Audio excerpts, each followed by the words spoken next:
Nem mentette meg őket a sok teológia. Nem mentette meg a sok felekezet. Nem mentette meg a sok nagy tanító, a sok nagy szolgáló, hanem mi mentette meg őket. Gyógyíthatsz betegeket, és követhetnek téged ezren, és csodákat is tehetsz, de ez még nem azt mutatja, hogy a te szíved ismeri az Úr. Hát miért nem lehet keresztény karrierem nekem is a gyülekezetben? Miért nem lehet? Elindulok a ranglétrán ügyesen fölfelé, és akkor elérek mindenféle rang. Jön az Úr, és elrontja az egészet, és azt mondja, a fiúk ezt ne csinálják. Ez nagyon fontos. Bármilyen címem, rangom van, nekem nem lehetnek szolgálni. Igen? Tehát a szolgálja csak az Úrnak. Nekem testvéreim lehet.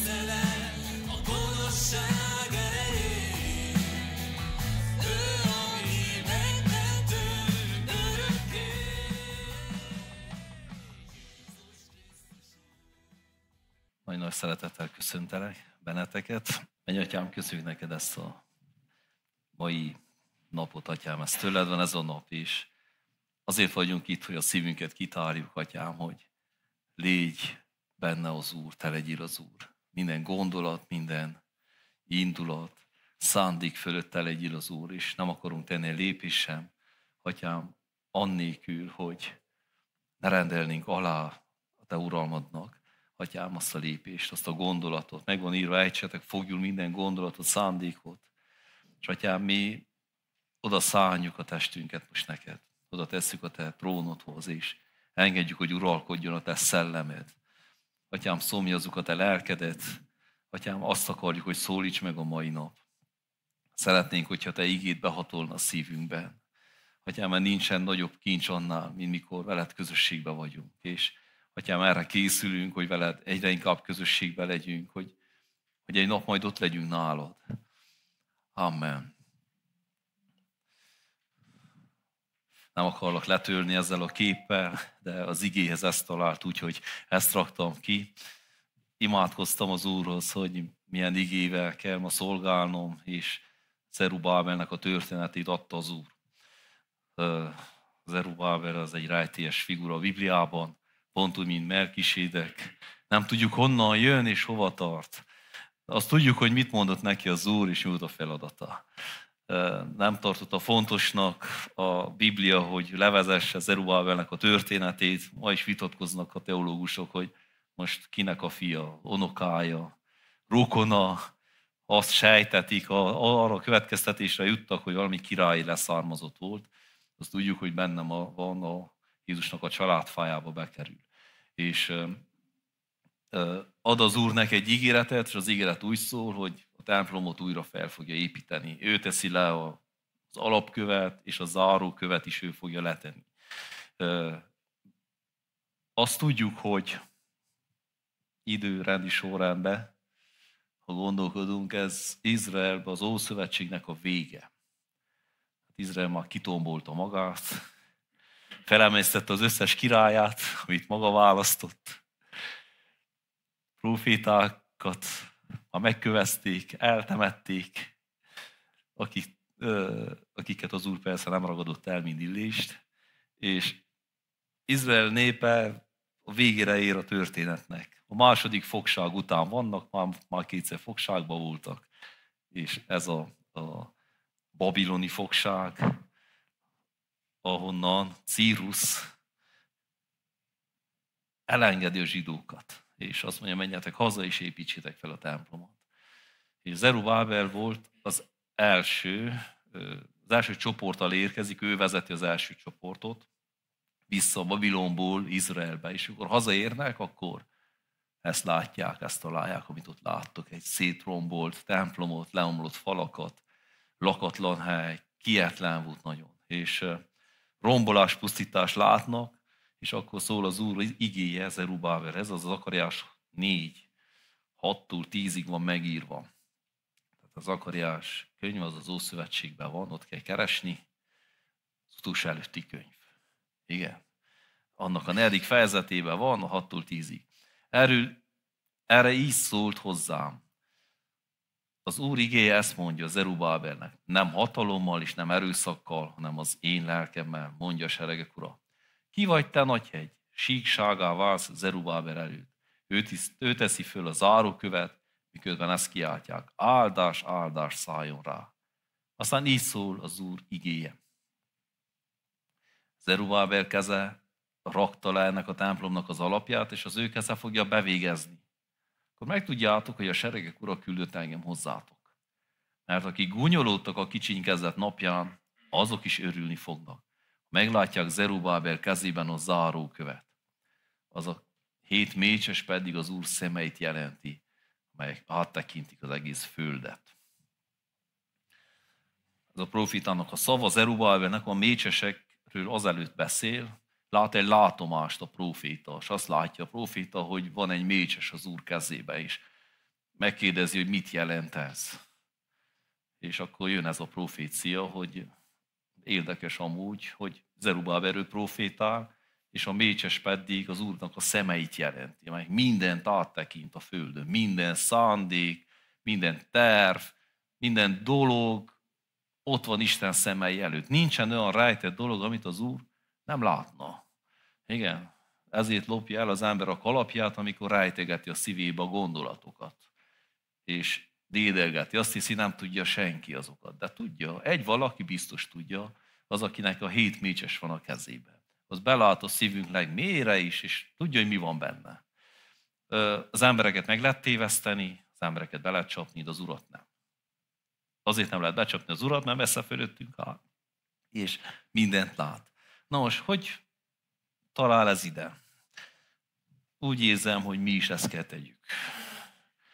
Van egy közösség, amelyik átment viharos időkön, és bizony lerombolódott a közösségnek az alapja. És mikor Zerubábelék megérkeztek, higgyétek el, nem a tégla hiányzott, nem a tervek hiányoztak, nem az anyagiak hiányoztak, hanem a közösség hiányzott. Izrael közösségen nagyon megosztott volt, és nagyon sok minden volt a szívébe. Jöttek Babilonból, ahol hosszú ideig ültek, 70 évig. Szívük tele volt mindenfélékkel. És ez a szétszórt közösséget Zerubábel össze kellett kovácsolja. Mert tudjátok, hogy az Úr nem lakik emberkéz által készített templomban. Nem lakik abba, hogy mi most szervezünk valamit. Például szervezhetnénk egy csodás alkalmat, de nem lakik abba az Úr, hanem az Úr a szívekbe lakik. Az ember szívébe lakik. És össze kell kapcsolódjunk ahhoz, hogy egy közösséget alkossunk. Az egyik szív Krisztusba össze kell kapcsolódjon a másik szívével. És a másik szíve Krisztusba össze kell kapcsolódjon a harmadik szívével. És eztől lesz egy közösség. Ez lesz az a közösség, amire Isten épít. Igen? És tudjátok, van az ige, amit szoktak mondani, hogy hát nagyobb lesz az Úr dicsősége, a második templom dicsősége nagyobb lesz az előző templomnál. Hát, ezzel vitatkoznak a történészek, azt mondják, hogy sokkal kisebb volt és szerényebb volt a második templom. De akkor mitől volt olyan dicső? Hát a dicsőség nem az volt, amit az emberek szemei láttak. Mit láttak az emberek szemei? Egy templomot. Mit látnak, mikor ránk néznek az emberek? Látnak egy gyülekezetet, van egy alkalom, hol megy az online, hol nem megy, hol látnak, hol nem látnak, hol hallnak, hol nem hallnak. Ezt látják az emberek. De mit lát az Úr? A szívünket látja. És azt nézi, hogy van-e hely a másiknak benne. Van-e hely Jézusnak a szívembe, és van-e hely a testvérnek a szívembe. Ettől lesz közösség. Minket nem a hobbi tart össze. Házi csoportban kiveséztük, hogy mindenkinek más hobbija van, úgyhogy erre nem lehet építeni. Minket Krisztus tart össze. Nem a pénz tart össze, hát akkor én nem lennék itt közöttetek, mert nekem abból sok nincs. Hanem Krisztus tart össze. Nem az egészség tart össze, mert tudjátok, az ember, hogy halad az Úr fele, egyre kevés van ebből is, és egyre rájön, hogy törékeny, hanem Krisztus tart. Nem a tehetség, nem a talentum, nem a rang tart össze minket, hanem Krisztus tart össze. Igen, és Zerubábelnek ez volt a feladata, hogy ezt a szétvert népet valahogy egy közösségé építse fel. Na most, nem tudom, az Úr miért mondja ezt nekünk. Talán azért mondja, azért adta ezt az igét, hogy ez a mi feladatunk is a következő időben. Hogy újra egy közösség legyünk, ahol Jézus légy a trónon mindenhol. Igen. Úgy gyűjjünk össze, úgy, ha templomot kell építeni, vagy nem tudom mit kell, alkalmat kell tartani, próbát kell tartani, imádkozni kell, házi csoportot kell, úgy tudjunk összegyűlni, hogy összekapcsolódunk, és Jézus ül a trónon. És az az alkalom úgy zajlik le, hogy Jézus ül a trónon. Mindenhol. Minden részleteiben. Ő van a trónon. És ezzel adunk neki dicsőséget. Úgyhogy Zerubábel, amíg a téglákat rakta egyiket a másik mellé, rakták, úgy a közösséget is kellett építeniük. És tudjátok, Esdrás könyvét elolvassátok, Néhémiás könyvét elolvassátok. Nagyon sok probléma volt, amit meg kellett oldani. Nagyon sok dolog volt, ami elhajlott, és vissza kellett az Úrhoz. Le kellett porolják a Bibliának a lapjait, újra elkezdték felolvasni az igéket, újra visszatértek az igéhez. Újra visszatértek az igéhez. Istennek az igéjéhez. Nem mentette meg őket a sok teológia, nem mentette meg a sok felekezet, nem mentette meg a sok nagy tanító, a sok nagy szolgáló, hanem mi mentette meg őket? Isten igéje. Isten igéje ment meg minden embert. Az, amelyik bejön a szívünkbe, és ott elkezd gyümölcsöket teremni. Elkezdi megtisztítani a szívünket. Na most, kapott egy irányvonalat Zerubábel, és a következőt az irányvonal. Nem erővel, nem hatalommal, hanem Isten lelkével. Na, ez kimondottan nehéz feladat. Tudjátok miért? Mert minden eszköz kivesz a kezünkből. Minden eszköz kivesz a kezünkből. Mert erővel meg lehetne parancsolni. Na, most választunk magunk közül valakit, és megmondjuk neki, hogy parancsolja meg nekünk, legyünk egy közösség. Hát nem erővel, azt mondja Isten lelke.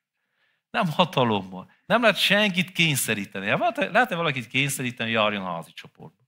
Nem lehet kényszeríteni. Lehet-e kényszeríteni valakit, hogy jön imádkozni? Nem lehet kényszeríteni. Lehet-e kényszeríteni valakit arra, hogy olvasson igét? Nem lehet kényszeríteni. És egy dolog miatt nem lehet kényszeríteni az embereket, mert Isten, mikor minket megteremtett, szabad akaratot adott. Ennek két oldala van. Az egyik oldal az, hogy szabad vagyok, és azt csinálhatok, amit akarok. Ez jó? Szeretjük. Ez a kedvenc részünk. De mivel szabad akaratunk van, az Úr előtt mindenki maga fog számot adni. Igen. Lehet szabad akaratom, megtehetem azt, amit akarok, de ne felejtsem el, hogy az éremnek van egy másik oldala.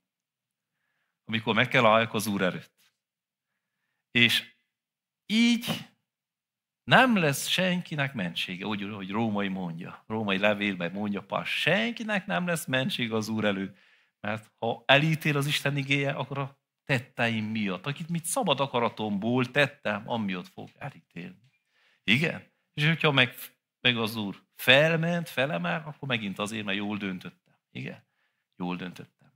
És szabad akaratunkból döntéseket hozzunk. Egyértelmű az, hogy nem tudjuk az üdvösségünket kimunkálni, nem tudjuk mi azt eldönteni, de egy dolgot tudunk tenni. Eldöntsük, hogy az Urat kövessük. Meghozzuk a döntést.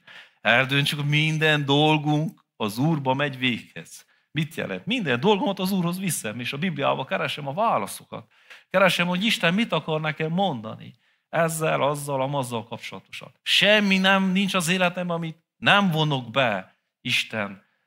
Nem kérdezem meg Istent. Igen, teljes életemet Isten útján akarom én. Ezeket mind el tudom dönteni. A keskeny úton való járást el lehet dönteni. Igen, eldöntöm, hogy a keskeny úton fogok járni, és ezzel kizárok minden egyebet. Tehát a szabad akaratunkkal döntéseket hozunk. Na most én a szolgálatról akarok beszélni, ennek a fényébe, hogy nem hatalommal és nem erőszakkal, hanem az én lelkemmel. Úgy érzem, hogy ezeket a téglákat és köveket szolgálattal lehet. A templomot is szolgálattal építették fel. Igen. Az emberek kellett menjenek, félretették a saját dolgaikat, és elmentek közmunkázni, elmentek az Úr szőlősébe dolgozni. Közösség sem lesz így. Nem lesz a közösség így. Igaz, hogy nem erővel és nem hatalommal, de Isten lelkével az nem fog megtörténni, hogy nem csinálunk semmit, és így lesz egy közösség. Nem. Közösséghez hozzá kell tegyem magamat. Hozzá kell tegyem a szívemet, hozzá kell tegyem az időmet, hozzá kell tegyem mindenemet, amin van. Hogy legyen közösség. Igen, nélkülem nincs közösség. Ha otthon maradok, akkor nincs közösség. Aki nem jön el a gyülekezetbe, az nem tud közösségünk lenni. Miért? Mert ehhez jelent kell lenni. Az online-ra ezért haragudtunk. Nagyon. Miért haragudtunk az online-ra? Jó volt, de azért nem volt közösségünk egymással. Nem tudtunk egymás szemébe nézni. Meghallgattuk egymást, megnéztük egymást a képernyőkön, de ennyivel be kellett érjük. Igen? De a közösség azt jelenti, hogy jelen vagyok, elmegyek, részt veszek azon az alkalmon. Részt veszek ezen, részt veszek azon. Miért veszek részt? Hogy közösségbe a testvéremmel. Igen. És a szolgálatra szükség van. Na most a szolgálatról, én tudom, hogy ez a gyülekezetben nagyon sokan szolgálunk, és van volt probléma azzal, hogyha közmunkát hirdettünk, nem ment senki. Itt soha nem volt ilyen probléma. Mindig voltak emberek, akik elmentek és megcsinálták. Ha a Gyülinek dolgoztunk, ha valaki másnak, mindig voltak emberek. És ha egyik nem tudott, akkor ment a másik. Igen? Zerubábel idejében sem a munkaerővel volt a baj. Voltak az emberek, nem a munkaerő, nem a szolgálat, hogy ki tegy a szolgálatot, hanem hogy tegy a szolgálatot. A hogyan fogjuk ma megnézni. Nem azzal, hogy nincs senki dicsőítse, nincs ki prédikálja, nincs ki a székeket behordja, nincs aki, stb. Van, itt vagytok, és hála az Úrnak. Hatalmas dolog ez is, nem kell leértékelni, és nem is fogom. De itt most a szolgálat lényegéről akarok beszélni. Miért és hogyan? Igen. Hogy lehet ezt nem erővel és nem hatalommal tenni? Az első dolog, amit rögtön le kell törjelek, de nem végre, tehát nem annyira, hogy elmenjen a kedvetek. Van egy ige, amelyik egyből helyre teszi a szolgálatunkat. És pedig az az ige, hogy Isten nem szorul emberi kéz szolgálatára.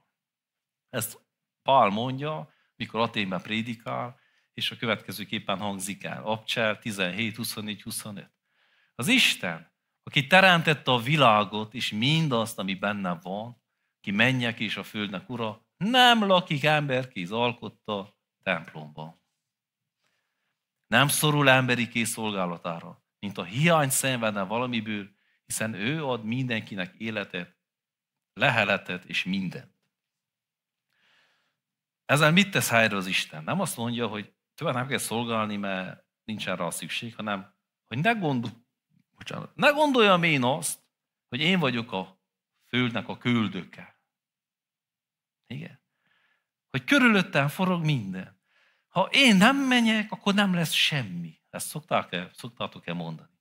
Ha én nem rakom el az asztalt otthon, ezt nem én szoktam mondani, valaki más, akkor mindig ott marad minden. És akkor a háziasszony úgy érzi, hogy a konyhába nélküle nem működik semmi. Igen? Ennek megvan a férfi változata is. Ha szerszámokat nem teszem a helyre, akkor senki a kezét rá nem teszi, el nem seprem az udvart, akkor úgy marad. És akkor a férfi azt gondolja, hogy ő a nélküle semmi. Ez így van otthon. Tehát ez tényleg így van. De Isten szolgálatában nem így van. Istennél, ha nem megyek, úgyis Isten fog munkálkodni. Igen? Tehát tisztázom le magamba azt, hogy én nem segítem ki Istent a szolgálattal. Isten nincs rászorulva, hogy az én szolgálatom nélkül nem fog működni a gyülekezet. Vagy nem fog működni ez a világ, vagy nem fog működni az evangélium. Nem így működik. Vannak, otthon úgy működnek a dolgok, mert tényleg nincs elrakva az asztal, hogyha nem rakják el. Nem rakódik el magától.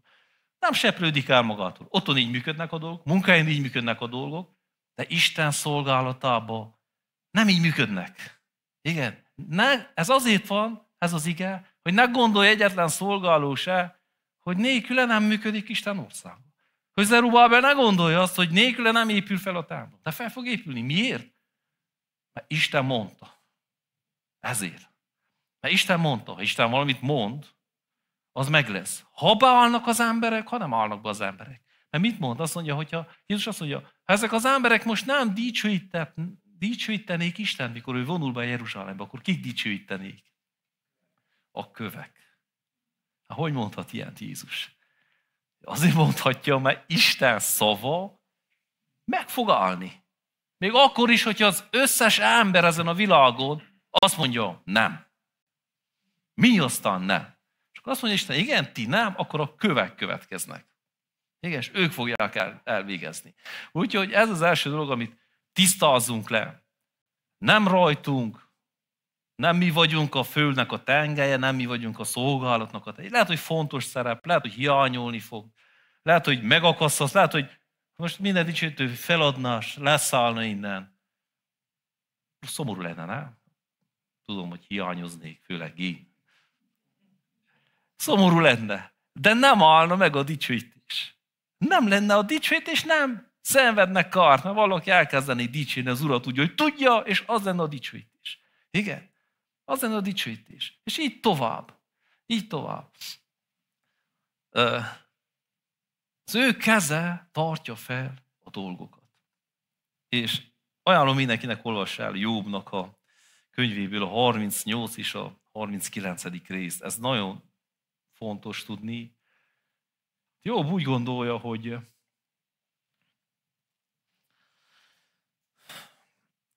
neki igaza van. Igaza van, és ő igazságtalanul szenved, és ugye ez akkora nagy tragédia. Az volt tragédia tényleg. Valakik szenvednek, az egy tragédia. De jön Isten, és olyan választ ad, ami azóta is gondolkodom. Isten nem azt mondja, hogy igen, tragédia, szegény Jobb, szenvedsz. Biztos, hogy az atyai szíve Istennek is szenvedett Jobbal együtt. De elkezdi kérdezni, te Jobb, hol voltál, mikor a földnek alapot vetettem? Hol voltál? Mondd el, ha tudsz valami okosat. Tudod, ki szabta meg annak méreteit? Vagy kifeszítette ki fölötte a mérőzsinót? És elkezd beszélni a földről, hogy Isten maga tartja fel a földet, és abban minden dolgot. Hát hogy ne tartaná fenn akkor a szolgálatokat? Ezekre a legjobb példa, nézzétek meg azokat az embereket, akiktől mindent elvesznek. Bezárják egy börtönbe. Mondok egy történetet Wurmbrandról. Wurmbrandot a hite miatt bezárták a börtönbe. És azóta úgy kínozták, hogy nem engedték meg, hogy megálljon vagy leüljön. Hanem kellett menjen körbe. És időnként bekukucskált a börtönőr, és hogyha ő leült vagy megállt, akkor jól megverte. És kellett folyamatosan 8 órán keresztül a cellába így körbe menjen. Nem volt gyülekezet, nem volt dicsőítés, nem volt semmilyen fajta szolgálat, nem volt. Ő volt egyedül. A magánzárkába. És akkor jött Isten lelkes, azt mondta, te ne a börtönőr miatt menjél körbe, hanem Istenért. És akkor Wurmbrandnak a lelke megeleven, és azt mondta, én nem a te szabadra menjek körbe, hanem Istenért megyek körbe, és én így dicsőítem az Urat. Hogy itt körbe-körbe járok a cellába. És elkezdte dicsérni az Urat. És nem ért el a célját a kommunista módszer. Mert mi lett volna a módszernek a cél? Hogy megtörjék ezt az embert. Hogy megmutassák, hogy ők az urak felette. De jött Isten lelke, és azt mondta, míg mensz körbe, értem menjél körbe. Azt mondta Jézus, értem menjél körbe itt. Értem menjél. És ki lett az Úr? Jézus lett az Úr. És a kommunisták alul maradtak. Igen? És lássátok, nem kellett semmilyen szolgálati csoport, hogy ez megtörténjen. De ha van, akkor az nagyon jó. Oké. Következő dolog, még a csúfrészen legyünk túl alapon.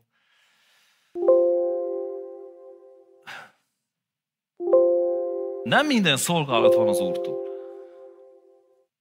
Na, ezt nagyon nehéz megmagyarázni. Nagyon nehéz kidekázni, kimérni, hogy melyik szolgálat, vagy melyik szolgálat van az Úrtól, és melyik nincs. Na most én ebben nem akarok döntőbíró lenni, én csak elolvasom az igét, úgy, mint Csaba itt, mikor felállt, és azt mondja, én elolvasom, nem kommentelem. Most ezt is így fogok csinálni. Felolvasom, és hagyom, hogy ti döntsétek el, és végül is mindenki maga kell eldöntse ezt a dolgot. Igen, hogy nem minden szolgálat van az Úrtól. János 16:1-3-ig. Ezeket azért mondom nektek, hogy meg ne botránkozzatok. A zsinagógákból kizárnak titeket, sőt, eljön az óra, mikor mindaz, aki megöl titeket, azt hiszi, hogy Istennek tetsző szolgálatot végez. És mindezt azért teszik, mert nem ismerték meg sem az Atyát, sem engem, mondja Jézus magáról. Tehát, hogy nem ismerték se az Atyát, és se Jézus nem ismerték, de szolgáltak. Most itt jön egy nagy kérdés, hogy lehet szolgálni úgy, hogy nem ismered az Atyát, és nem ismered Jézust. Lehet. És sorolom a Bibliából a történeteket. Meg lehetett kövezni Istvánt, a vértanút. Szolgálat gyanánt. Farizeusok kövezték meg, vallásos emberek. És vallási indokból. Nem azért, mert milyen nemzetiségű volt, nem azért, mert milyen politikai pártba volt, nem azért, mert nem tudom mi, azért vallási okból kövezték meg Istvánt. Igen, vallási okból, vallásos emberek, akik ezzel meg akarták tisztítani az egyházat, és megkövezték. Na most erre a legjobb példa maga Pál. Pál maga írja sát magáról, az mondja, hogy a dűtől lihegve üldöztem azokat a férfiakat és asszonyokat, akik Jézus nevében összegyűltek. És megkötöztem, és elvittem a főpapokhoz. És miért tehet? Meddig tette ezt Pál? Amíg meg nem tért. Mikor megismerte az Atyát, és Krisztus többet nem tudta tenni ezt a dolgot. És higgyétek el, vannak olyan keresztény szolgálatok, akik olyan emberek tesznek, akik nincsenek megtérve. Nincsenek megtérve. Botrányos, de ez így van. Azért már kiteszünk egy logót, és mellé egy keresztet, és használjuk a Biblia nyelvezetét, az még nem azt jelenti, hogy én ismerem az Atyát. Mert aki ismeri az Atyát, az nem tudja üldözni az egyházat. Igen? Nem tudja. Pál se tudta többet. Kész, megismerte az Atyát, megismerte Jézust, és felhagyott ezzel a dologgal. Ezzel mit kell mi tegyünk? Az első dolog. Nehogy ilyen szolgálatban legyünk benne. Tehát ez nagyon fontos. Óvakodjunk, hogy ilyen szolgálatot támogassunk, hogy mi magunk benne legyünk. Igen? Ezt nagyon óvakodjunk, mert ez nem jó. 2, ha én vagyok benne ebben a szolgálatban, akkor meg kell térjek. Meg kell ismernem az Atyát, meg kell ismernem a Fiút, hogy többet ne tegyem ezt a dolgot. 3, ha velem történik, engem üldöznek, akkor egy dolgot tehetek csak. Imádkozzak az üldözőkért. István még kövezték meg, mit csinált? Imádkozott. Imádkozott azokért az emberekért, akik dobták a követ. Tehát ezzel a téma lezárva a szolgálatokkal, még érdemes erről elmondani, hogy mit produkálnak ezek a szolgálatok. Amikor meggyógyítsák János és Péter meggyógyítsák a sántát, születésétől fogva, béna, sánta embert, akkor eléveszik a farizeusok, és azt mondják, hogy mi történt veled, és kibogozzák, hogy nem jó. Nem jó ez a dolog. És mit tesznek vele és a szüleivel? Kizárják. Kizárják a zsinagógából. És maga Jézus mondja, hogy ki fognak zárni titeket bizonyos dolgokból. Mindenféle olyan szolgálat, meg kizárásokat, a gyülekezettől való eltávolítást szolgál. Lehet, hogy Biblia alapjában szép szavak vannak becsomagolva. Ha benned az születik, hogy te hagyd el a gyülekezetet, hagyd el a testvéreidet, szakítsd meg anyáddal a kapcsolatot, szakítsd meg apáddal a kapcsolatot, szakítsd meg a gyermekeddel a kapcsolatot. Jól gondoljátok meg, hogy az Úrtól van ez a dolog. Jól gondoljátok meg. Lehet nagyon magasztos cél, lehet a világ megmentése a cél, lehet nem tudom mi, lehet, hogy sok-sok szöveget nyomnak, de olvassátok végig a Bibliában, mindenütt a szakadásnak az okozása volt a cél. A hamis apostolok, tanítók ezt tették a gyülekezetekbe. Jöttek tanításokkal, jöttek nem tudom mivel, és szaggatták a gyülekezeteket. Eféziusi gyülekezetet teljesen elvették. Pál azt mondja, kész, jöttek a gonosz munkások, elvitték a gyülekezetet. Galatákhoz írt levelet, hogy kezdődik? Szóval jönnek emberek, nem ti kelletek nekük, Nem jön a havis munkás, elmondja, te, én akkor a lelki barát vagyok veled. Akkor érkezett, sehol nem volt addig, sehol nem volt. Akkor a lelki barát vagyok. Én vagyok neked a legjobb barátod. Úgy szeretlek, így szeretlek, ölelgetnek, mit tudom én mit. Csak szép szavak, csak szép szavak. De ha ennek az eredménye az lesz, hogy te elkezd szakadjál azoktól az emberektől, akiket Isten melléd rendelt, akkor mit érnek ezek az ölelgetések? És mit érnek a szép szavak? Le van írva a Bibliában, így csapnak be titeket szép szavakkal. Ezt így írja a Biblia. Szép szavakkal kiforgatnak benne. Gondolkodjunk, legyünk józanok. Te, ha el akarnak szakítani, akkor tudod, én is tudok így szeretni mindenkit. Én mindenkit, az egész világot úgy érzem, az egész világot tudom szeretni. Egy feltétel, ha nem kell felelősséget vállaljak. Akkor mindenkit úgy meg tudok ülelgetni.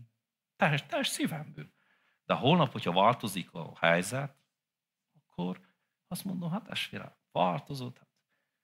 Hát ez van. Tehát nem vagyunk közösségben. Megváltozottak a körülmények. Ez nem isteni szeretet. Mert Isten, ha megváltozik a körülmény, Isten minket nem hagy cserbe. Igen? Ha vétkezünk, Isten nem hagy cserbe. Ha ellene fordulunk Istennek, akkor sem hagy cserbe. Na ez a szeretet. Nem az, amely megígéri az aranyórát láncostól. És amikor úgy alakul a helyzet, nézed, hogy volt is, lesz is. És ott vagy maradva egyedül, gyülekezet nélkül, testvérek nélkül, ülsz egyedül, otthon. Akik felbíztattak, azok elmentek, tovább léptek a következő virágszárra. És ott szeretgetik az embereket. Bocsássatok meg, kicsit eltértem a dolgoktól. Igen, imádkozni kell ezekért a dolgokért. Na most, mi a szolgálatnak a lényege?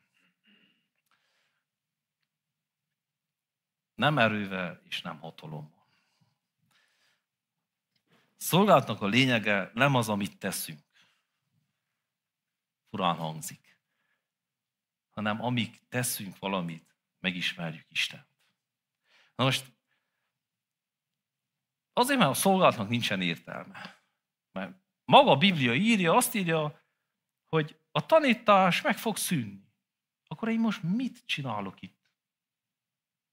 Azt mondja, a profétálás meg fog szűnni. A dicsőítés, azt mondják egyesek, hogy megmarad. Hát én nagyon kétlem, hogy ez megmarad. Őszintén mondom, tehát fogalmunk sincs, hogy milyen lesz a mennybe a dicsőítés. És nagy a gyanúm, hogy nem olyan lesz, amilyen itt van. Egy más lesz, egy új lesz. Úgyhogy kimondhatom azt, hogy ez, ami itt van, meg fog szűnni. Meg fog szűnni. A szolgálatok meg fognak szűnni. Idéglenes dolgok. És tudjuk azt, hogy Isten nem ad idéglenes dolgokat, hanem ő örök dolgokat ad. Minden, ami Istentől jön, az megmarad. Megmarad. Megmarad a reménység, megmarad a szeretet, megmarad a hit. Ezek mind megmaradnak. Hát akkor mi a lényeg a szolgálatnak? Nem az, hogy a dolgok álljanak végezve, hanem hogy megismerjük Istent általa. Kicsit arra hasonlít, hogy apuka dolgozik kint az udvaron, és jön a kicsi fia segíteni. Nem tudom nálatok, hogy van, de nálunk örökké úgy sül el ilyenkor a történet, hogy még több dolgom lesz, mint amennyi volt. Mikor a kicsi fiam beáll mellém, akkor egy problémával több van. És tudom, hogy egy fél órával többet fogok dolgozni. Mert amíg én hordom befele, ő hordja kifele. Igen, mert ő úgy gondolja, hogy kifele kell hordani, nem befele. És miért teszi ezt? Azért, mert még gyermek. De ahogy jobban megismer engem, és meg fogja ismerni a dolgokat, akkor ő is abba az irányba fogja hordani. Nagyon remélem, ha már én. Igen. De ha ő nem áll be a szolgálatba, megtanulja-e ezeket a dolgokat? Nincs, hogy megtanulni. Ezért minden embernek be kell állni a szolgálatba. Be kell állni a szolgálatba. És nézzétek meg, mit végez el Isten lelke. Amikor valaki megtér, rögtön beáll a szolgálatba, annélkül, hogy felkérnék, vagy bíztatnák, ösztönszerűen elkezdi mondani az evangéliumot. A legtöbb frissen megtért ember elmegy a szüleihez, a barátaihez, és elmondja az elkezdi Istent szolgálni. Miért? Mert mi olyanok akarunk lenni, mint ő. Mi olyanok akarunk lenni, mint ő. Mi hozzá akarunk hasonlítani. És a szolgálatnak a lényeg ez, hogy mi olyanok akarunk lenni, mint Isten. Lényegtelen, hogy mit szolgálunk. Én tudom, hogy a prédikáció és a tanítás meg fog szűnni, de én nem azért tanítok. Nem azért vállalom ezt a szolgálatot, mert én erre építem a hitemet. Én erre építem a keresztény identitásomat. Nem, azért. Ma még ezt végzem, megismerem őt. Megismerem magát Istent. Gyerekszorisok. A legmostohább szolgálat. Sose lássuk, csak húsvétkor, karácsonykor. Többi mind titokba zajlik. Miért teszik ezt a szolgálatot? Miért jönnek és nézem, te képesek kicsit dolgokat összebarkácsolni annak a 4-5 gyermeknek, mint azon múlna a világ megváltása. Miért teszik? Isten pont ennyi energiát pazarol ránk minden nap. Igen? És ők, hogy minél jobban teszik és készülnek, megtanulják, hogy milyen Isten. Milyen ő valójában. Mik születnek az ő szívében. Na most, mondjak nektek egy pár példát. Jónás példája. Jónást elküld Isten Ninive városához. És Jónást nem szeretném, ha pattársam lenne. Igen, ezt szögezzük le. Jónás egy durci próféta volt. Durci és antiszoci volt. Tehát senki se szeretett magán kívül, s az egy szál fikuszon kívül, ami ott őrizgetett. Igen? Elment, én sem szeretem a fikuszt. Elment és hirdette az evangéliumot, és Isten olyan szinten mutatta meg a szívét ott, hogy példátlan módon. Az emberek megtértek arra, amit ő mondott. De Jónás ebből semmit nem tanult. Honnan tudjuk, hogy nem tanult? Kivonul a hegyre, és azt mondja, na most akarom látni, hogy ezek az emberek hogy pusztulnak el Isten haragjától. Erről nem akarok lemaradni. És értitek, benne van a szolgálatban, és nem tanul semmit Istentől. Na most, ne te legyél ez. Ne te legyél ez. Hagyjad, hogy Isten tanítson. Isten, mikor szolgálunk, akkor Isten megtanít dolgokat. És mit mond neki? Hát te Jónás, hát ne legyek irgalmas ezekhez az emberekhez. Hát ne kegyelmezzek nekük. És akkor mit tanulunk? Mi, akik szolgálunk? Hát mi is legyünk irgalmasok. Mi is kegyelmezzünk nekik. Igen. Péter, mikor Jézust el akarják fogni, kirántotta a kalasnyikovot, az még kés formájában volt, most már átalakult, tudjátok. Levágta a szolgának a fülét. Miért tette ezt Péter? Jézusért való buzgalomból tette. Nem volt ő gyilkos, mert nem olvasunk erről, hogy ilyen gyilkos szándékai lettek volna Péternek. Ő a mestert meg akarta védeni. És kirántotta a kardot, és levágta a fülét. Ez egy szolgálat volt. Na most, nem mondjam azt, hogy mi is ilyenek vagyunk. hogy Isten meggyűlik a baja, mikor minket odaenged egy kicsit a szőlősbe dolgozni, majd mondok erről egy történetet is. És akkor Jézus azt mondja, Péter, nem így kell csinálni. A szolgálatot nem így kell csinálni. És meggyógyítsa a szolgának a fülét. És Péter mit tanul meg? Nem erővel, és nem hatalommal. Nem Istennek a lelkével. Megtanulja. Engem is beállítottak otthon a szüleim kapálni. Az volt a legjobb. Azokat a napokat sose felejtettem el. Most is előttem vannak. Úgy le tudnám írni részletesen a felhőket is, hogy hol álltak az égen. Így percre pontosan tudtam, mennyit mozdultak is. Én nagyon drukkoltam, hogy egyre sötétebbek és sötétebbek legyenek, és kellett kapálni. És valahogy anyum úgy kapált, mint a kapagép, tehát úgy elvonult, én úgy le voltam maradva. Így már vesztem el a látotáron hátul.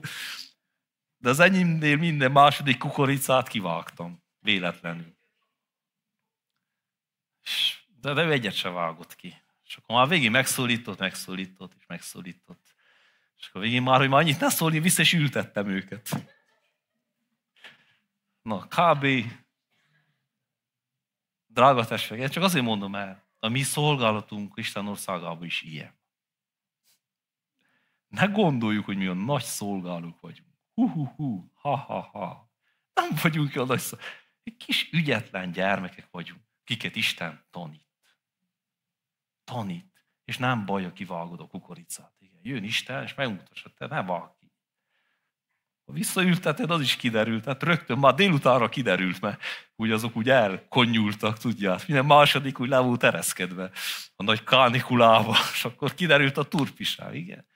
Isten megtanít a szolgál. Megtanítja azt.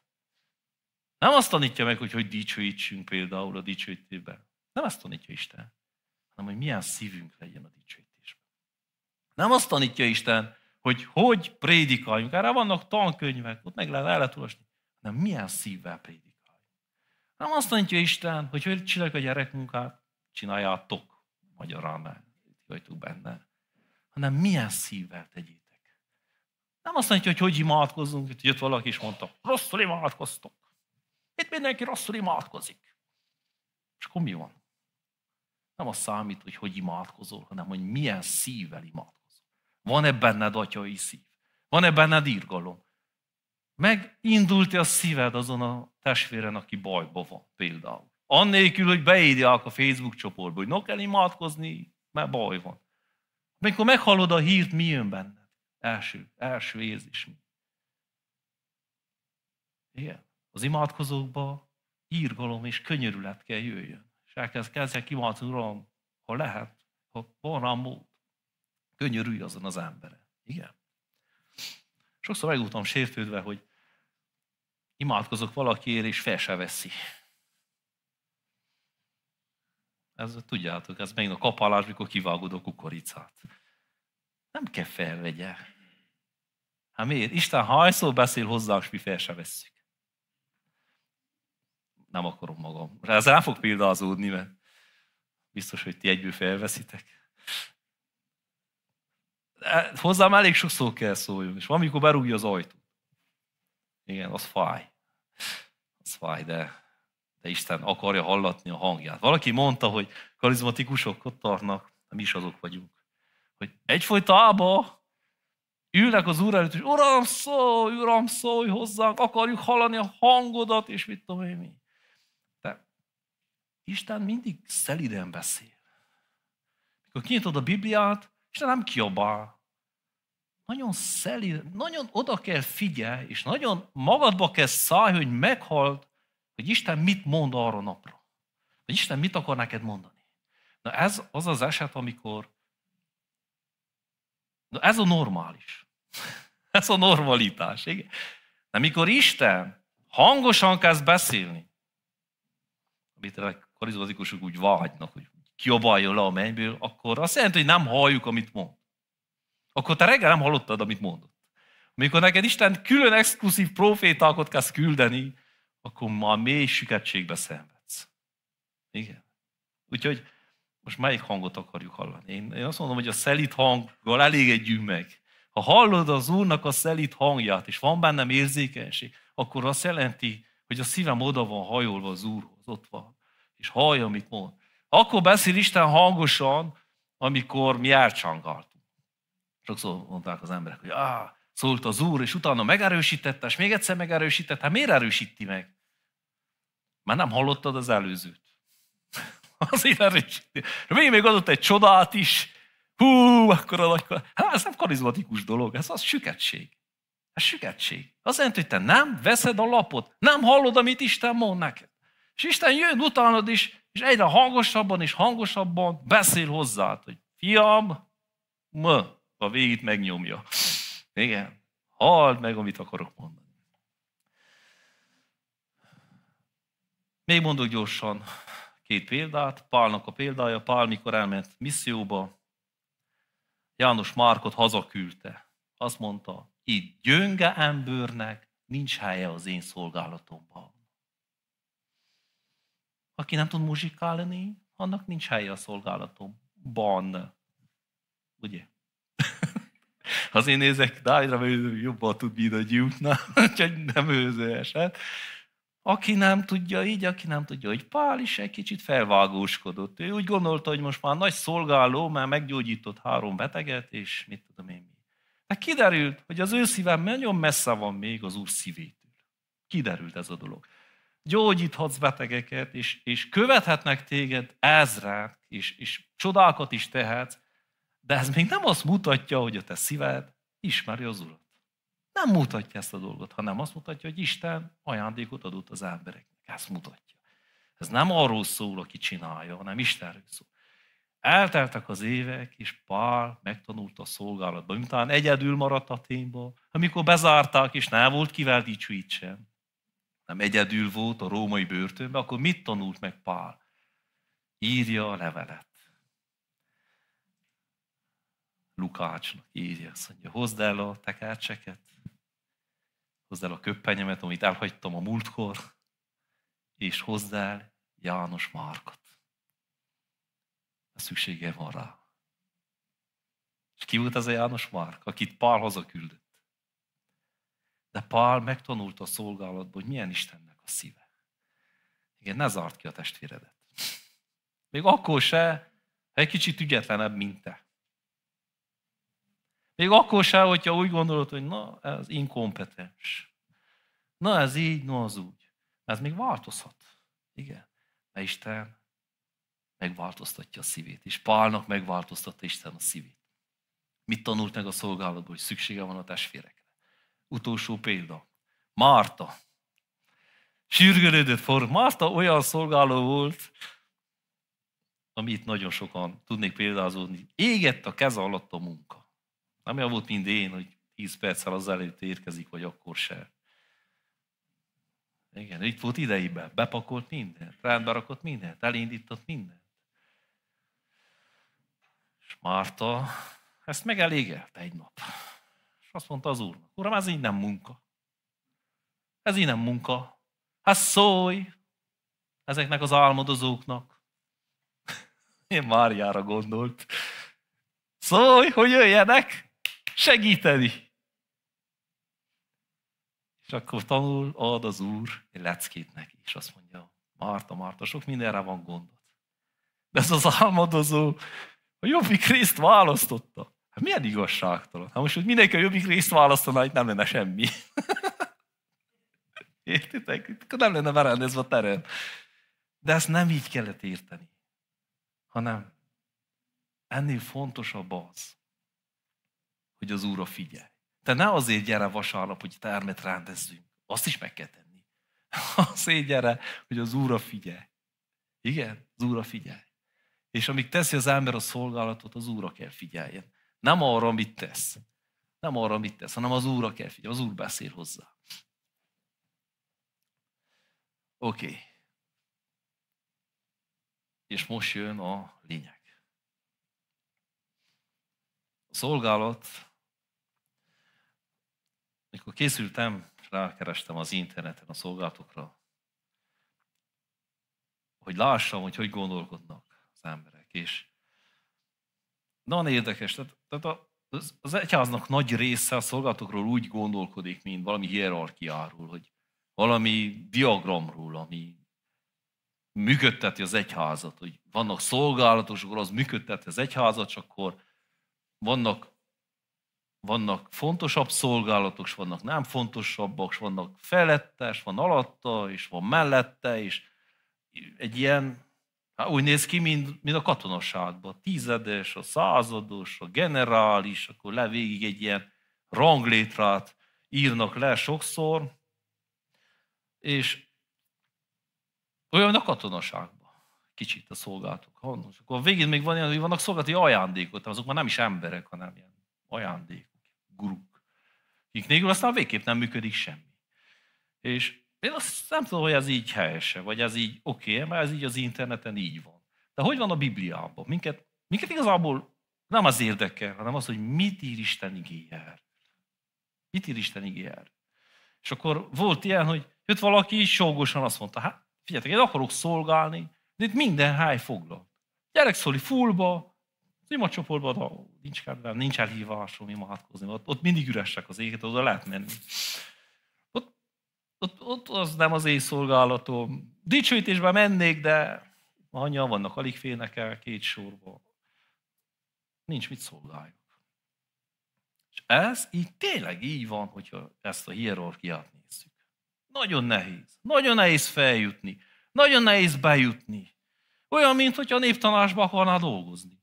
Nagyon nehéz. Egyszer kell keresd a kapusnak az unokatestvérét, annak a sógornője, a nem tudom melyik irodának a főnöknője, és annak aztán szól a nem tudom kinek, és annak viszünk nem tudom mit, és akkor bekerülünk mi is a nem tudom. Kicsit így néz ki. De ez totál nem biblikus. Ez totál nem az ige. És mit mond? A szolgálat az indulatról szól, és azt mondja Filippi 2:1-8. Ha tehát van vigasztalás Krisztusban, ha van szeretetből fakadó figyelmeztetés, ha van közösség a lélekben, ha van irgalom és könyörület, akkor tegyétek teljessé örömet azzal, hogy ugyanazt akarjátok, ugyanaz a szeretet legyen bennetek, egyet akarva, ugyanarra törekedjetek. Semmit ne tegyetek önzésből, hiú dicsőségvágyból, hanem alázattal különnek tartsátok egymást magatoknál. És senki se a maga hasznát nézze, hanem mindenki a másiké. Most a lényeg, az az indulat legyen bennetek, ami Krisztus Jézusban is megvolt. Mert ő Isten formájában lévén nem tekintette zsákmánynak, hogy egyenlő Istennel, hanem megüresítette önmagát, szolgai formát vett fel, emberekhez hasonlóvá lett, és magatartásában is embernek bizonyult. Megalázta magát, és engedelmeskedett, mint halálig, mégpedig a kereszt halálig. Tehát mit mond a bizige? Azt mondja, és Jézus nagyon sok helyen elmondja, drága testvérek, nem a cím és nem a rang. Ne neveztessétek magatokat. És itt miért kell ezt felhoznom? Hát pont a szolgálatoknak a címe van. Tanítóknak ne neveztessétek magatokat. Ne neveztessétek magatokat ennek vagy annak vagy. Ne tedd ki a kitűzőt, ide és mondjad, én Mr. Orbán Mihály, én vagyok a gyülekezetbe. Azt mondja Jézus, ne élj ezzel. Ha az is vagy, ha te vagy az, te végzed azt a szolgálatot, és Isten adott neked kegyelmi ajándékot, és adott a gyülekezet bizalmat, és a testvérek támogatnak is, akkor is ne éld bele magad ebbe a dologba, ne neveztesd magad ennek. Ne követeld meg az emberektől, hogy téged így nevezzenek. Na, milyen rossz, milyen gonosz ez a Jézus. Hát milyen jól esik, hogyha valakit így neveznek. Hát miért nem lehet keresztény karrierem nekem is a gyülekezetben? Miért nem lehet? Elindulok a ranglétrán ügyesen fölfele. És akkor elérek mindenféle rangot. És jön az Úr, és elrontja az egészet, és azt mondja, fiúk, ezt ne csinálják. De végül is ezt mondja Jézus. Szóval nem. Nem a rang, nem a cím, hanem az indulat, ami bent van. Ez a lényeg. Milyen indulattal teszem a szolgálatot? Milyen indulattal? És akkor a Biblia leszögezi, krisztusi indulattal kell tenni a szolgálatot. Na most, gondolkodtatok-e azon, hogy Jézusnak mi a szolgálata? Már hát mi hozzá kell hasonlítsunk. Hát van egy-két tippünk. Hát. Közbenjáró biztos, mert így, hogy közbenjár értünk, stb. Na, hát neki érdekes szolgálata lenne, de nem is ez a kérdés, hogy mi, hanem hogy teszi azt. Hogy teszi, milyen szívvel teszi. Milyen indulattal teszi. Ő, mikor az emberekkel szolgált, lerakta a rangját, azt mondja, nem tekintette zsákmánynak azt, hogy ő Istennel egyenlő. Hogy neki isteni természete van. Mert hogyha ő úgy jött volna hozzánk, mint akinek isteni természete van, úgy járt volna köztünk, nekünk esélyünk nem lett volna. Az kizárt volna minket mindenből. Kizárt volna minket mindenből. Igen, ezért lepakolta, és mindenben hozzánk hasonlított. Miért? Hogy tudja megmosni a lábunkat. Nem, hogyha például hatalommal megjelenik Isten, mindenki leborul. De nem mindenki szabad akaratában. A hatalom az tényleg kényszerít mindenkit, és tudjuk. Elég egy kicsi kommunizmus, az is tényleg kényszerítette az embereket. Igen, mindenki úgy hódolt, hát muszáj volt, nem kapták kenyeret. Igen, nem énekeltük el a kommunista himnuszokat, levonták a magaviseletünket. Nem volt nyakkendő, 4-es a magaviselet. Igen, muszáj volt tenni, ha tetszett, ha nem. Igen, ez a hatalom. De Jézus nem így jön. Jézus úgy jön, mint aki meg van üresítve, meg kitett minden ilyen címet, letett. Megüresített. Hogy kell én szolgáljak akkor? Pont mint Jézus. Letegyem a címeimet és a rangjaimat. És sőt, még azt kell mondjam, hogy le kell tenni, még a tudást is le kell tenni. Nem lehetek fölényes. Nem lehetek én mindent elsöprő szolgáló. Le kell tegyem, mert Jézus is így jött. Igen, megüresítette önmagát. Engedelmeskedett. Kiknek szolgálunk? Ez nagyon érdekes. Azt írja a Biblia, hogy a szenteknek szolgálunk. A szentek szükségeit töltötte be Pál. Ment és töltötte be a szenteknek a szükségeit. De lehet, hogyha a szomszéd gyülekezetre gondolunk, akkor még úgy át tudjuk képzelni, hogy szentek. De itt a mellettem levő szent, már ne vicceljetek. Hát én tudom a dolgait. Én tudom, hogy milyen ember. Nagyon jól tudom. És szinte mindenkinek egyet nem ismerek itt a gyűliben. Úgyhogy könnyű. De akit ismerek, az a szent. Az a szent. És akkor itt jön, ugye milyen könnyű szídni ilyenkor a gyülekezetet. Hát mind igazunk van. Ilyen, olyan, amolyan, és mind igazságot mondunk. Ez ilyen, az olyan, amolyan. Bezzeg, mit tudom én, New Yorkban nem ilyen a gyülekezet, ott úgy csak szentek ülnek. Addig szentek, amíg meg nem ismered őket is. És akkor azokról is kezded mondani. Ilyen, olyan, amolyan, de bezzeg a másik gyülekezet. És elmész oda, ott is, akkor ugyanez. Hát azért, ezt nem unjuk már. Ezt nem unjuk már. Álljunk meg. Itt kell megbecsülni, ezt a gyülekezetet kell megbecsülni. Ezt fogja tőlünk számon kérni az Isten. Semmi más. Ezt a testvért, aki mellettem van. Hogy tudom én a testvér szentnek látni? Ha nem az én szememmel nézem, hanem a Biblián keresztül nézem a testvért. Isten szentnek látja. Mert félre van téve, ezt jelenti. Az a testvér ki van választva, el van különítve, és Isten készíti őt az utolsó napra. És mit ír az ige? Az a testvér, akit én ma így látok, az utolsó nap kész lesz. Mert az ő ura az el fogja készíteni. Igen? El fogja készíteni. És lehet, hogy itt tudom, most beszéljünk Misiről, mert őt ismerem a legjobban. A Misi ilyen, a Misi olyan, amolyan nagyfejű, felelőtlen, itt tudom én mi. És ezt mind el kell hordozzák a körülötte levők. És mind le kell nyeljék. Igen, szó nélkül. Vagy szóval is le lehet. Nem, az is úgyis jó. El kell hordozzák, és közösséget kell vele vállalni ezzel az akadékoskodó emberrel. De tudd meg, hogy ezt az akadékoskodó embert Krisztus napjára a Szent Szellem befejezi. Be fogja fejezni. Igen? És ezért szent. Ezért szent. És mi kiknek szolgálunk? A szenteknek. Milyen tisztelet jár a szenteknek?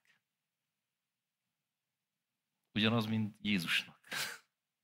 Tiszteljed ezeket az embereket, mert Isten elválasztotta őket arra, hogy megszentelje, felépítse, és Istennek tetszővé tegye az utolsó nap. Pik. És ezért ők szentek. Nekem megtiszteltetés ezeket szolgálni. Nekem ajándék ezeket szolgálni. Nekem szét kell folyni a szívem, mikor ezeket az emberek fele szolgálok. Miért? Mert ők Istennek a szentjei. Akiért Krisztus meghalt, kifizette a váltságdíjat, és itt vagyunk egy közösségbe, és készíti őt az utolsó napra. És Jézusnak, most beszélünk a szolgáltató ajándékokról, azt mondja az ige, hogy vannak tanítók, vannak próféták, vannak pásztorok, evangélisták, vannak diakónusok, mit tudom én mi, levégig van mindenféle szolgálat. Na most Jézusnak vajon az volt a szolgálat, hogy halljon meg?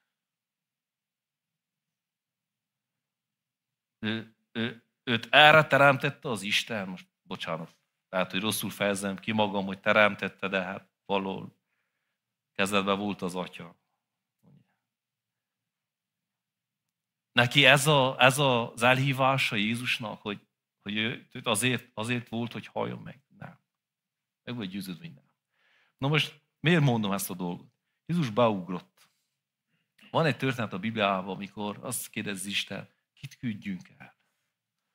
Ki fog meghalni? Nem volt senki kitűzve a mennybe, hogy ki legyen a megváltó. De Jézus vette azt a szolgálatot, ami neki volt a mennybe, letette, és azt mondta, én most olyan teszek, amire nem vagyok elhívva. De én meg akarom tenni.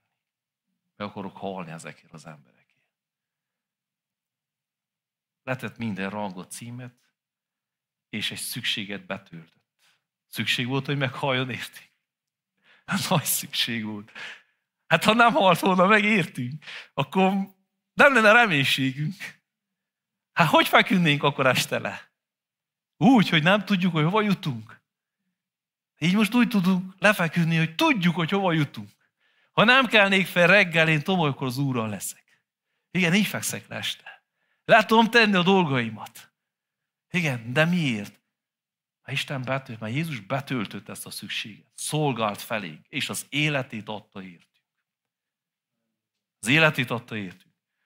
Na most testvérek, ez a minta példa, ez a mester mű, amihez mi a szolgálatunkat igazítanunk kell. Na most én nagyon élveztem, valahogy úgy adta az Úr, sosem volt dobosunk, míg nem jött Dávid. És voltak zenészek, akik nem akartak dobolni. De ott volt a szükség. Én nem kényszerítettem, hogy doboljanak, mert ők nem voltak dobosok. De hosszú évekig beültek, és doboltak, mert az volt a szükség. És mit kellett ehhez tegyenek? Meg kellett üresítsék önmagukat. Fékre kellett tegyék azt, amire tudták, hogy el vannak hívva, és betöltsenek egy szükséget. Na, ez a legmagasabb szintje a szolgálatnak. Amikor te tudod, hogy te nem vagy az, de látod a szükséget, akkor nem fordulunk el, mint a samaritánus példázatában, a lévitas, a pap, nem tudom ki. Nem fordulunk el. Ha látom a szükséget a gyülekezetbe, a testvérnek az életébe, akkor nem számít, hogy te mi vagy. Akkor nem számít, hogy téged mire hívott el az Úr. Hanem az számít, hogy betöltöd azt a szükséget, vagy nem töltöd. Ha mondhatod azt, ez nem az én szolgálatom. Én ezt nem tudom csinálni. Én nem tudom. Testvérek, ha itt tartasz, akkor még nagyon sokat kell tanulni. Akkor még Krisztus szíve még nem ért el a célját. Még nem az a Krisztusi szíva. Akkor tudod, hogy benned Krisztusi szíve, amikor azt mondod, igen, a szükség felülírja ezeket a dolgokat. Mert Jézusnál is felülírta. Jézusnál felülírta. És tudjátok, honnan tudjuk, hogy Jézus nem áldozati báránynak volt készítve. Most a mennyben mit csinál Jézus? Közben jár a szentekért. És Jézusnak egy trón van elkészítve. Az a trón, amiről ő leszállt. Igen. Az volt az ő küldetése. De ő leszállt a trónról.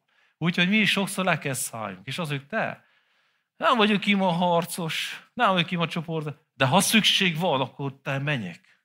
Megyek és imádkozok. Nem vagyok dicsőítő, de ha szükség van, akkor felemelem a kezem, és dicsőítek. Igen. És ez az a fajta szeretet, melyik építi azt a leomlott épületet. Azt a leomlott templomot. Egy leomlott közösséget. Na ez épít. Amikor meglátják bennünk, hogy te olyan indulat van, mint Krisztusban, akkor kezd épülni a szellemi ház. És én meg vagyok győződve, hogy itt közöttünk is fel fog épülni. Na most az utolsó, az utolsó dolog, amit el szeretnék nektek mondani, egy ige tanulmányozásra hívlak titeket. Róma 12. Ez a szolgálatokról szól. Az egész fejezet a szolgálatokról szól. És kiszíneztem. 3 szín van. A sárga, az konkrétan a szolgálatnak a címe, megnevezése. A kék, az nem tudom mi az. Azt mindjárt megbeszéljük, segítsetek, hogy a kék szín mit jelentnek, mert én nem tudom, hogy az mit jelent. A zöld pedig a tartalom, a szellemi tartalom, amit az a szolgálat kell tartalmazzon. És az első versek arról szólnak, hogy Krisztus elhívott minket egy testbe. Most azért nem tudom, idő miatt nem olvasom fel. Egy testben vagyunk elhívva.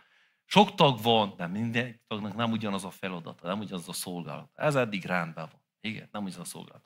És akkor elkezdi Pál felsorolni a szolgálatokat. 6. vers. Mert a nekünk adott kegyelem szerint különböző ajándékaink vannak. Ez szerint szolgálunk is. Ha profétálás adatot, akkor a hit szabálya szerint profétálunk.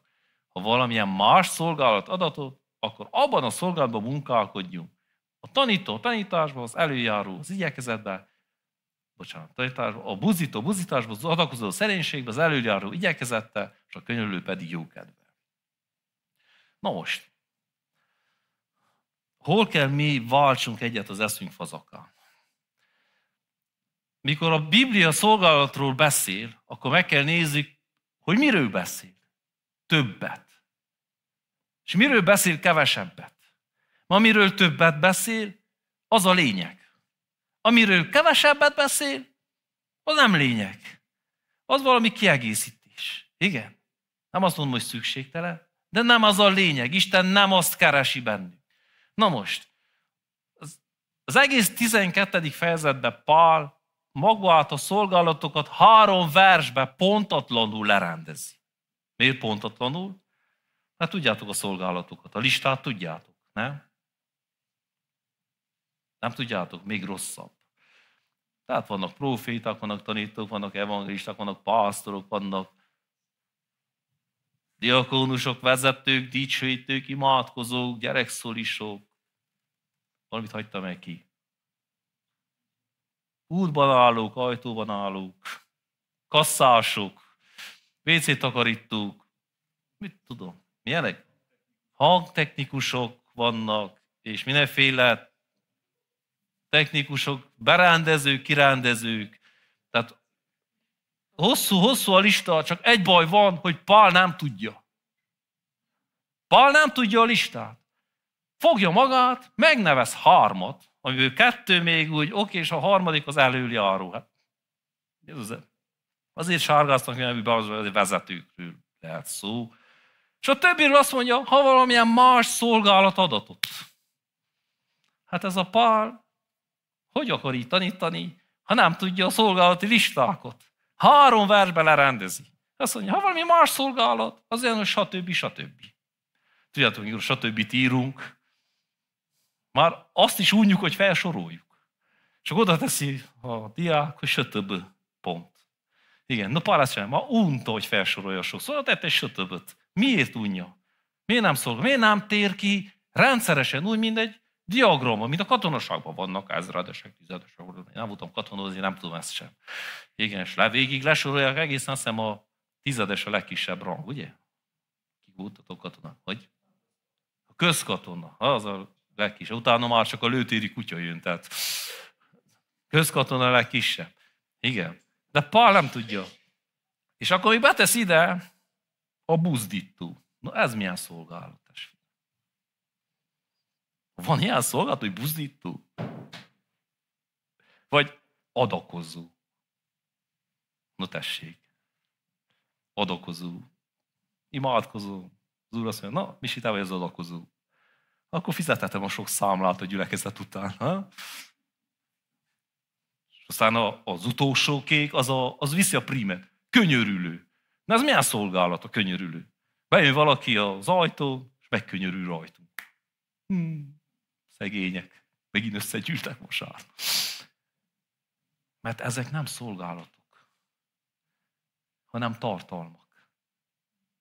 Ilyen nincs, hogy könyörülő szolgálat, de van könyörülő szív. Ilyen nincs, hogy adakozó szolgálat, de van adakozó szív. Értitek?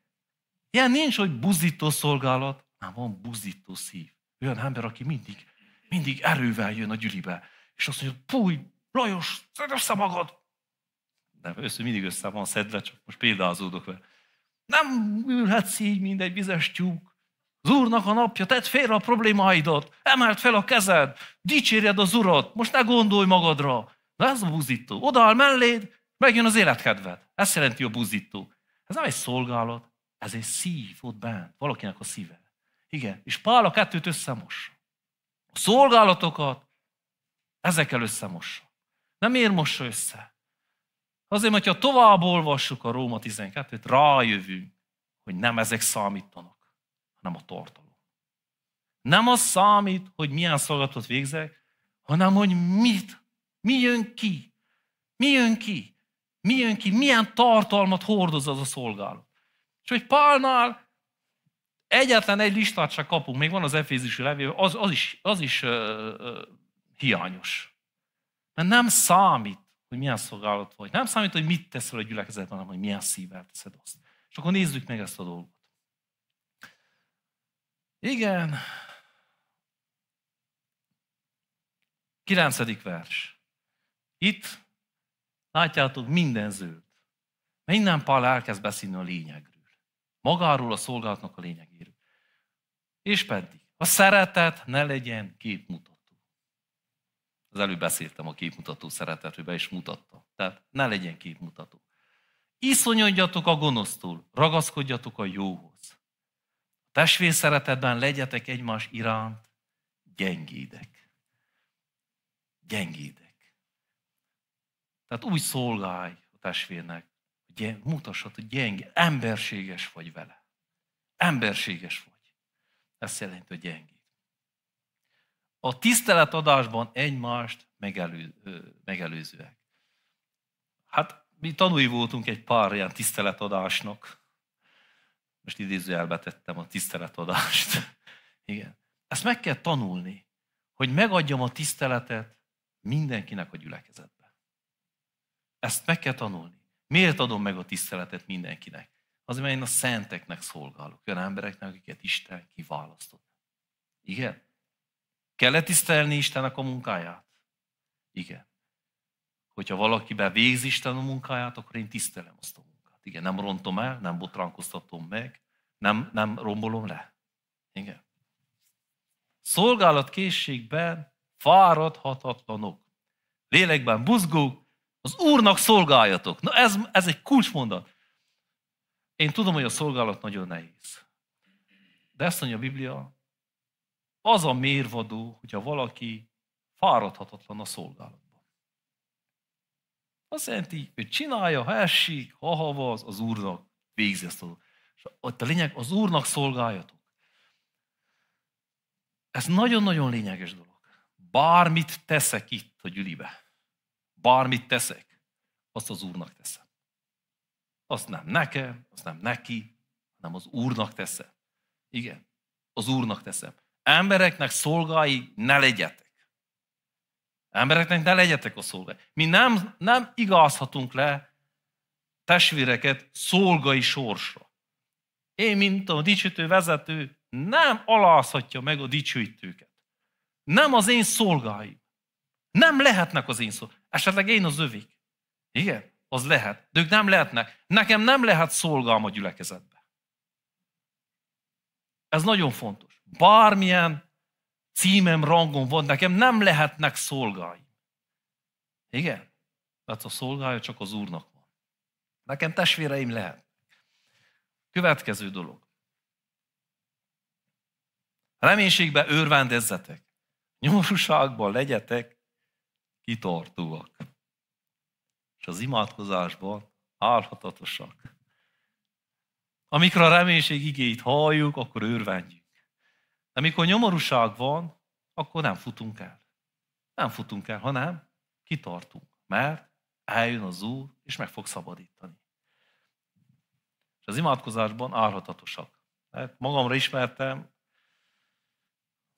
hogy ezen a téren én sokat kell fejlődjek az álhatatosság. Én egyszer-kétszer kérem az Urat, és aztán elkönyvelem, hogy nem akarja az Úr meghallgatni. De igazából nem erről van szó, hanem arról van szó, hogy nem vagyok állhatatos. Igen, nem vagyok állhatatos. Szentekkel vállaljátok közösséget a szükségeikben. Gyakoroljátok a vendégszeretetet. Áldjátok azokat, akik küldöznek, örüljetek az örülőkkel, sírjatok a sírókkal. Egymással egyetértésbe legyetek. Ugye fejtettétek el, hogy szolgálatról beszélünk. Csak ezek az igék, mintha nem erről szólnak. Nem arról a szolgálatról szólnak, ami a mi fejünkben van. Hanem mintha valami egyébről szólnának. Ne legyetek nagyra törők. Hanem az alázatosokhoz tartsátok magatokat. Ne legyetek bölcsek önmagatok szerint. Ez hogy kapcsolódik a szolgálathoz? Ha nem kapcsolódik, akkor tessék kapcsolni. Mert oda tartozik. Mert így beszél a Biblia szolgálatról, hogy ne legyél nagyra törő. Ne legyél nagyra törő. Igazodj az alázatosokhoz. Miért kell az alázatosokhoz igazodni? Mert Isten is alázatos. Jézus megalázta magát. Azért kell az alázatosok. Vannak nagyra törők, és vannak, akik aztán nem lehet felérni az órukat csoki krémmel. Annyira el vannak telve önmagukkal. De nem ezekhez kell mi igazodjunk, hanem kikhez kell igazodjunk. Azokhoz, akik alázatosak. Akik tudják, hogy te nem ők forgatják ezt a világot. Nem ők működtetik a szolgálatot, hanem Isten lelke működteti. És bármikor, ha én hónap nem jövök, akkor is lesz itt dicsőít is. Igen, mert nem rajtam múlik. Ez az alázatnak a jele. Mikor valakiben ez az alázat benne van, az nem úgy jön be a szolgálatba, hogy berúgja az ajtót, és azt mondja, na megjöttem.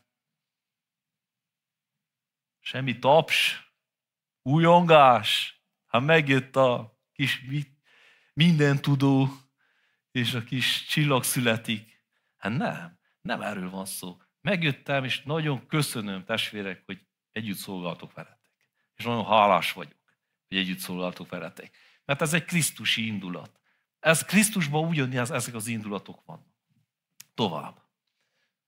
Ha lehetséges, mennyire tőletek telik, éltek minden emberrel békességben. Ne álljatok bosszút önmagatokért. Szeretteim, hanem adjatok helyet az ő haragjának, mert meg van írva. Enyém a bosszúállás, én megfizetek, így szól az Úr. Ha érzik az ellenséget, adj ennie, ha szomjazik, adj innia, mert ha ezt teszed, parazsra gyűjtesz a fejére. Ne győzzön le téged a rossz, hanem te győzd le a rosszat a jóval. Na most, amiket elolvastam, ez a szolgálatnak a tartalma. Minden szolgálat ezeket kell produkálja. Ezeket kell produkálja azokba, akik fele szolgálunk. Igen? Ezt képviseljük.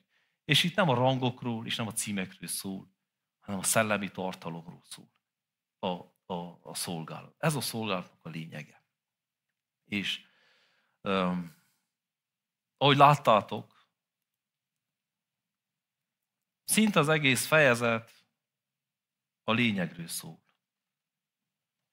És nem a címről. És nem arról, hogy kinek milyen címet adtak. No most, a falak, amik le vannak rombolva, azokat ezekkel a zöld betűkkel lehet visszaépíteni. Ezek alkalmasok arra, hogy helyreálljon az életünk, alkalmasok arra, hogy felépüljön egy közösség, alkalmas arra, hogy az én életem felépüljön. Hát mindenkinek mire van szüksége? Békességre. Hol érezzük jól magunkat? Ahol egyetértés van. Hát jól érezzük magunkat. Oda jó jönni. Abba a szolgálatban jó lenni, ahol egyetértés van. Ahol mindenki arra törekedik, hogy tudunk közös nevezőre jutni. Nem arra törekedik, hogy fussak el innen. Hanem hogy tudjak közös nevezőre jutni. Egy profi zenész, egy laikussal, mint én. Hát kell azért tegyünk, nem? Hát főleg Dávid. Hát főleg ő kell azért engedményeket tegyen. Nem állíthatja nekünk be a takkot minden alkalommal. Nem fog működni. Szóval képtelenek vagyunk rá. De a békességért mit csinálunk? Engedünk. A békességért. Miért? Mert nem a takka fontos. Nem a békesség. A zöld betűk a fontosak. Nem állunk bosszút önmagunkért. És így tovább, és így tovább. Na most, az utolsó napot, és ezzel fejezem be, már annyi prédikáltam, hogy most 3 hétig biztos nem fog. Az utolsó napon, mikor az Úr előtt állunk, a lőtéri kutyát sem érdekli az, hogy nekem milyen neve volt a szolgálatomnak.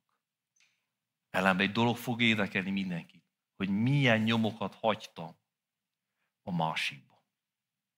Milyen nyomokat hagytam a másikba. No, ez lesz a lényeges. Ez lesz a lényeges. Ez lesz a lényeg. Mert minden szolgálat megszűnik, minden szolgálat átalakul, teljesen más lesz, mikor felkerülünk a mennybe. És addig, amíg itt tesszük, akkor a nyomok számítanak. Milyen nyomokat hagyunk a másikba. És ennyit akartam nektek mondani, az Úr áldjon meg, és nagy reménységem van, hogy azok a falak, amit az előbb mutattam nektek, a legelső szlájdon, ezek a zöld betűk, zöld szövegek, amik itt vannak, fel fogják építeni. Fel fogják építeni. Fel fogják építeni. Fel fog épülni a házi csoport, fel fog épülni az ima csoport, fel fog épülni az ifi, fel fog épülni a dicsőtő csoport, és minden szolgálat, és minden fel fog épülni ezekkel a zöld szavakkal, amik ott vannak a Róma 12.